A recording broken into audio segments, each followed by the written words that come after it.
Jubbaland ayaa waxa ay sanad iyo dababaad dagaal oo tirabeelahi ay ka heshay dowladda waddankaasi isu taga Imaaraadka Carabta. Tani ayaa timid ka gadaal markii markab sida hub iyo sanad ciidan uu ku soo xirtay dekedda magaalada Kismaayo ee caasimadda ku meel gaarka ee maamulka Jubbaland. Magaalada Dhuusamareebna waxa ay martigelinaysaa saxmadii ugu xooganeyd kadib markii halkaasi uu gaaray madaxweynaha jamhuuriyadda Xasan Sheekh Maxamuud, waxaana la tilmaamayaa in ciidamo tirabeelahi halkaasi la geeyay kuwaasi oo damaanad qaadaya amniga madaxweynaha. soo dhawaada wada haday tahay markaaga kuugu horeysay ayaa soo booqato halkan subscribe noo saar noon la garay muuqaalkan waad ku mahadsan tahay soo booqashadaada. aanu ku horumarno Jubbaland. wararka laga helayo magaalada Kismaayo ee caasimadda ku meel gaarka ee maamulka Jubbaland ayaa waxa ay ku waramayaan in madaxweynaha maamulkaasi Axmed Maxamed Islaam Madoobe uu gudoomay maanta markab sida hub iyo sanad ciidan oo tirabeel dababaadka dagaal noocyadooda kala duwan ayaa la tilmaamayaa inuu ka helay dowladda waddankaasi isu taga Imaaraadka Carabta. Tani ayaa timid ka gadaal markii dhowaan qadka telefoonka uu kula hadlay madaxweynaha Jubbaland madaxweynaha dowladda waddankaasi isu taga Imaaraadka Carabta, isla markaana ay ka wada arrinsadeen sida laga yeelayo xiisadda ka oogan gobolka Gedo ee u dhaxaysa dowladda federaalka Soomaaliya iyo maamulka Jubbaland. waxaa la tilmaamayaa in Axmed Madoobe uu qorsheynayo dababaadkan dagaal inuu diyaarada uga daabulo qaybo ka mid ah halkaasi, isla markaana uu geeyo gudaha gobolkaasi Gedo, halka ila kale ay tilmaamayaan in sidoo kale madaxweynuhu uu doonayo in ciidamo tirabeel uu halkaasi geeyo si loo sii ambaqaado wejiga labaad ee dagaal ay ku wajahayaan ciidamada dowladda federaalka Soomaaliya ee fadhigoodu uu yahay gobolkaasi Gedo. waxaa la tilmaamayaa inuu oogayo dhaqdhaqaaqyo xoogan oo ciidan kuwaasi oo guud ahaanba lagu hor istaagayo dhismaha maamulka cusub ee ay dowladdu qorsheynayso inay ka yagleesho magaalada Garbaharey ee caasimadda gobolkaasi Gedo.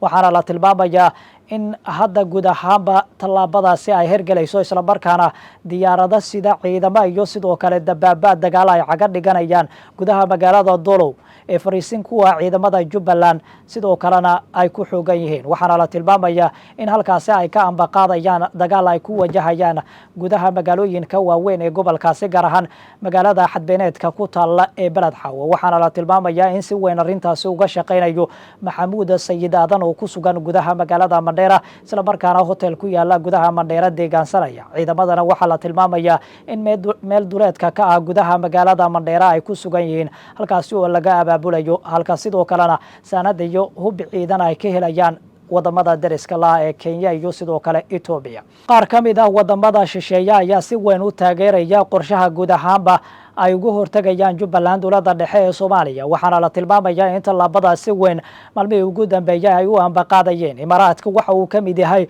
xubin firfircoon oo ka mid ah wadamada sida weyn u taageeraya Jubbaland. waxaana la tilmaamayaa hadda Axmed Madoobe in dhowaan uu safar ku tagayo gudaha waddankaasi isu taga Imaaraadka Carabta, gaar ahaan magaalada caasimadda u ah Abu Dhabi, halkaasi oo uu kula kulmi doono madaxweynaha waddankaasi. waxaana la tilmaamayaa inay ka wada arrinsanayaan guud ahaanba in bareshar lagu saaro ama cadaadis lagu saaro dowladda federaalka Soomaaliya sidii markaasi loogu hor istaagi lahaa dhismaha maamulka cusub ee laga yagleelayo gudaha magaalada Garbaharey.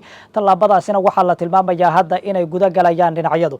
markabkan sida hubka iyo sanada ciidan ee tirabeelka ayaa la tilmaamayaa in sidoo kale uu sido badeecado kala duwan kuwaasi oo looga talagalay ciidamada Jubbaland si looga taageero wejiga labaad ee dagaalka ay ku wajahayaan dowladda dhexe ee Soomaaliya kadib markii dhowaan looga adkaaday dagaalkii ka dhacay magaalada Beled Xawo, isla markaana magaalada laga saaray. waxaa la tilmaamayaa in dowladda qudheedu aysan yaraysanayn, isla markaana ciidamo tirabeel ah oo qaybaha kala duwan ee ciidamada qalabka sida laga soo kala xulay ay geysa gudaha magaalada Beled Xawo, gaar ahaan xero UK oo ay diyaaradaha dowladdu caga dhigtaan.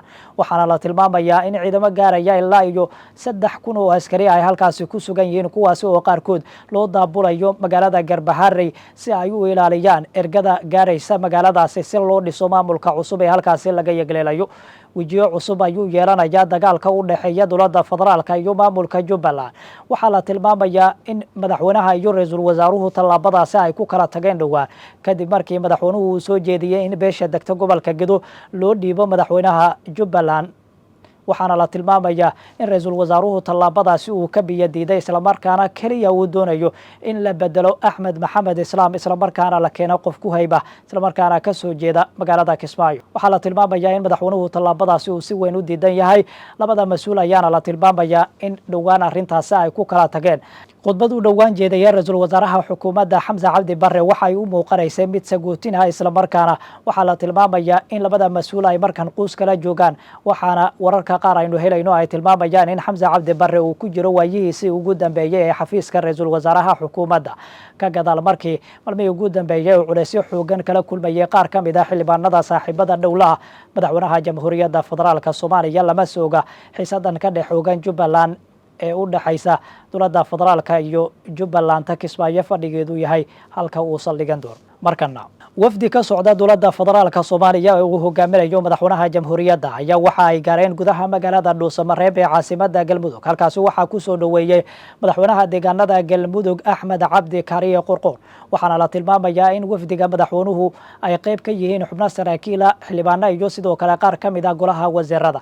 waxaana la tilmaamayaa in qorshaha ay halkaasi u tageen ay tahay si ambaqaadida wejiga labaad ee dagaalka argagixisada lagu wajahayo ee ka bilaabmaya qaybo ka mid ah gobolkaasi Galgaduud. waxaana la tilmaamayaa in tallaabadaasi uu madaxweynuhu u tagay gudaha deegaanada Galmudug. waxaa la tilmaamayaa in madaxweynuhu halkaasi uu la tagay ciidamo tirabeel ah oo shalay laga dejiyay halkaasi kuwaasi oo fariisimo tirabeel ahi ka qotay qaybo badan oo ka mid ah magaalada. waxaana la tilmaamayaa in ay sidoo kale dhaqdhaqaaqyo ciidan oo iska soo horjeeda magaalada ay martigelinayso maadaama halkaasi ay ku sugan yihiin ciidamo ka tirsan kuwa daraawiishta dowlad goboleedka Galmudug. waxaana la tilmaamayaa in ciidamada dowladdu ay halkaasi geysay oo sita dabaabaadka noocyadooda kala duwan ay gaaf wareegayaan qaybo badan oo ka mid ah xaafadaha magaalada Dhuusamareeb ee caasimadda Galmudug. waxaana la tilmaamayaa in amarka ciidamada halkaasi lagu geeyay uu bixiyay taliyaha hay-adda nabad sugidda iyo sirdoonka qaranka Soomaaliya Mahad Maxamed Salaad. waxaana la tilmaamayaa in hadda qaati ay ka taagan yihiin bulshada deegaanka ciidamada halkaasi la geeyay islamarkaana aan la ogolayn isu socodka dadka qaybaha ka agdhow madaxtooyada Galmudug. waxaana la tilmaamayaa in xiisad culus ay halkaasi martigelinaysa. lama sooga tallaabooyinka uu qaadi doono madaxweynaha jamhuuriyadda si loo joojiyo dhaqdhaqaaqyada ciidan ee halkaasi ka jira.